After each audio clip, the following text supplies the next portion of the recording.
let's look at how we leverage this concept of cognitive dissonance. And again, there's nothing disingenuous about this. This is really teaching our prospects that we're a knowledge source, that we're worthy of their time. So let's go back with tactical sales techniques and see what's happened. Direct mail campaigns, do they work? Yeah, they work. You know, if you get 1% return, that's like the 2% is like the Babe Ruth of direct mail. So yes, they work. And if you had hundreds and hundreds and hundreds of thousands of dollars in your marketing campaign and could send out 1 million mailers and get a certain small percentage of that back, you wouldn't need to do this. They work because if you're selling something, the odds are that your letter comes across right at the exact time they're looking and you win. But that is really not a good use of our assets and a good use of our time. We need to really be targeted and teach the market that we are different, so they come to a cognitive understanding that we in fact are different. So one of the ways to do that is to not replicate that cognitive understanding. My point is, most sales techniques and sales letters and things look a little more like this. You know, the bottom line is that you pick it up and you see this entire piece of paper and it's all filled with writing and ink, and you realize almost immediately without reading it that that's a sales letter. If you open up your workbooks to see the sample knowledge-based sales letters, you're going to see something dramatically different. You're going to see 1 or 2 sentences. And what we're going to be asking you to do, and we'll give you kind of exactly how to go about doing this, is that your letter should say, you know, Dear Mr. Smith, I recently came across the enclosed article and I thought you might find it interesting. Looking forward to speaking with you sometime soon. Sincerely, Buddy Hobart. Now, there's a couple of things here. I'm going to go through this whole thing. First of all, look at one of those letters. It's 2 sentences. You can't help but read it right away. The other thing is that, and I pulled an article that I actually used, and this is an article about sustainable building practices that we sent to some client opportunities in the construction business. And frankly, we ended up gaining 2 of our largest clients last year from this type of, not from this type of letter, from this exact positioning. So what happens is, let's go back and let's look at the process of getting an appointment. Who mostly reads the mail of Mr. and Ms. B?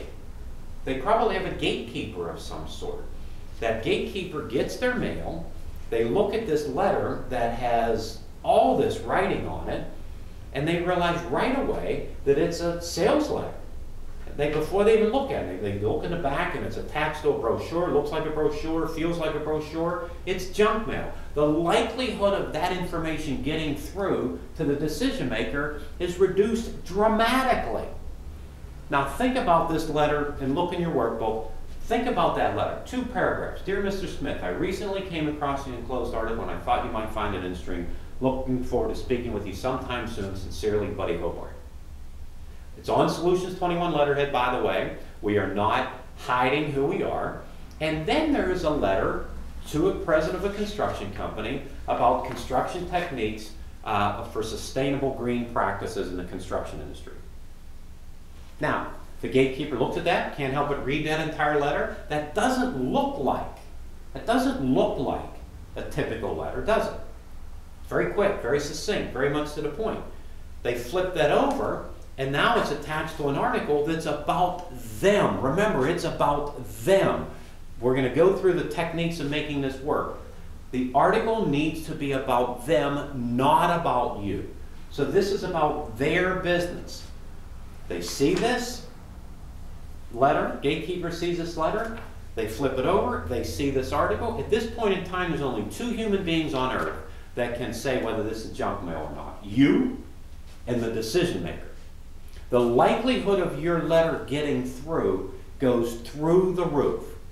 It is unbelievable. Let me give you a couple of tips on this, okay?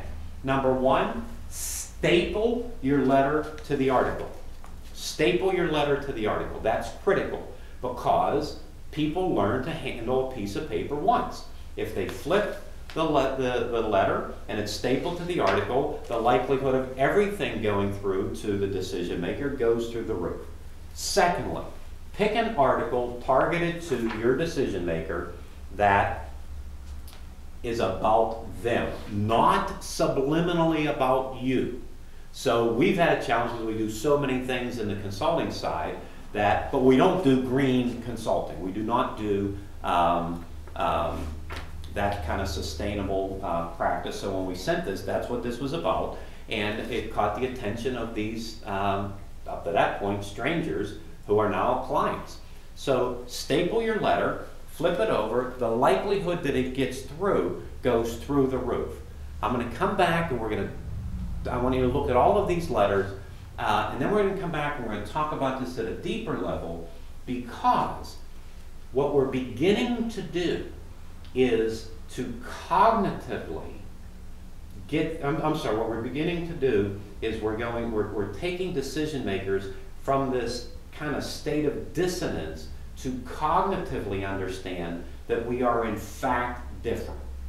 We are in fact a knowledge source because we've already proved it by understanding their business before we've ever even met them.